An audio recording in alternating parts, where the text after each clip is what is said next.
Another one of my fall favorites is acorn squash, and that's what this is here. I'm going to show you how to stuff this with a delicious sausage stuffing. Now the first part, this is a really good tip. If you want to cut open an acorn squash, it's a very hard thing to actually saw into with a knife. So what I like to do is poke holes in it with a knife. You can see these white areas. This is because I poked holes in it and I put it in the microwave for 5 minutes. Now, whenever it comes out of the microwave, it's very hot, so you need to make sure that you use a pot holder so you don't burn your hands. Let it cool down, and then watch how easy it is for me to slice this now. I'm going to slice it in half, and I'm going to slice, it's still a little bit hot, you can sort of see the steam coming off. I'm going to slice off the bottom piece here so that it sits flat. And I'm going to do the same thing with the top. Now I have 2 nice pieces of acorn squash here. And I'm going to use a spoon to dig out the seeds. You just scrape a little bit here. And you're going to throw the seeds away. I don't save them for any reason. In fact, I don't even know if there are other uses for them. There probably are. And then the same thing with this one. Get rid of all those seeds. Well, all of the stringy insides of the squash have been removed with the spoon, and all of the seeds are gone. And now you have 2 options. If you're satisfied with how soft the inside of the squash is, you can just wait and stuff it. If you think that it needs to be a little bit softer for you to eat it later on, then I suggest brushing it with olive oil, putting it in a pan, just a pan like this. Put it in the oven for about 350 degrees for 10 or 15 minutes, just to roast it a little bit more to get it softer. Now, I'm satisfied with how soft mine are, so I'm going to drizzle them with olive oil and sprinkle them with salt and pepper when they're in the pan, just to get them ready for stuffing.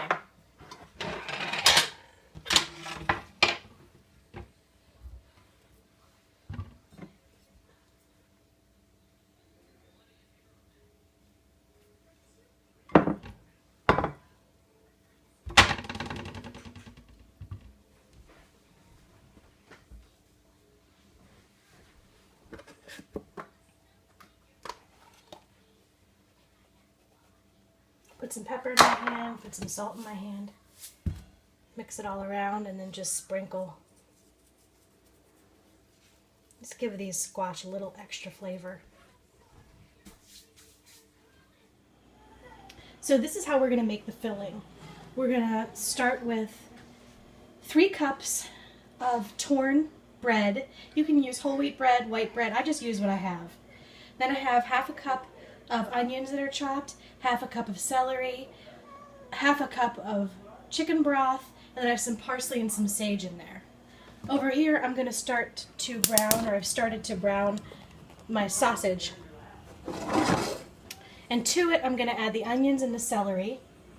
And then once those are all softened and the sausage is completely cooked, then I'll add the rest of the ingredients and show you what it looks like. So I've added the breadcrumbs and the seasonings into this cooked sausage. The sausage that had the celery and the onions in it. And I also added a little bit of butter. The recipe called for butter, and I forgot to mention that. I think it was 2 tablespoons of butter that I melted in here. And I'm tossing this around. You can see that it's still too dry to make a good stuffing. So this is whenever we start to add about a 1/4 cup of chicken broth. And it says 1/4 cup to 1/2 cup. And I just start with the 1/4 cup, which is half of this here, and then see what it looks like. So I'm going to mix it all around. And once it gets to be a pretty good consistency, then I'll start to stuff my squash.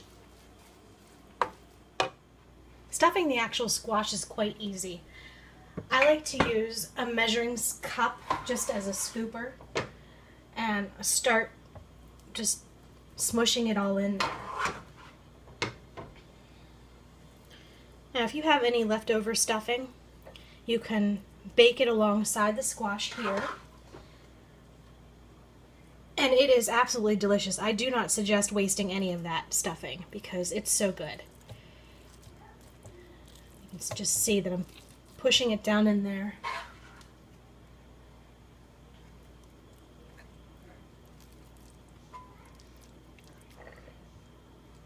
Now I'm going to bake this at 350 for about 25 minutes, and then it'll be done, and I'll show you what it looks like. Here's the acorn squash fresh from the oven. It smells so good in here. The sausage and the sage, you can really determine how delicious it's going to be just from the smell. I hope that you enjoyed if you make it, and if you like what I've cooked, like seeing me cook, and want to see me cook more, please comment below and subscribe. Thanks for watching.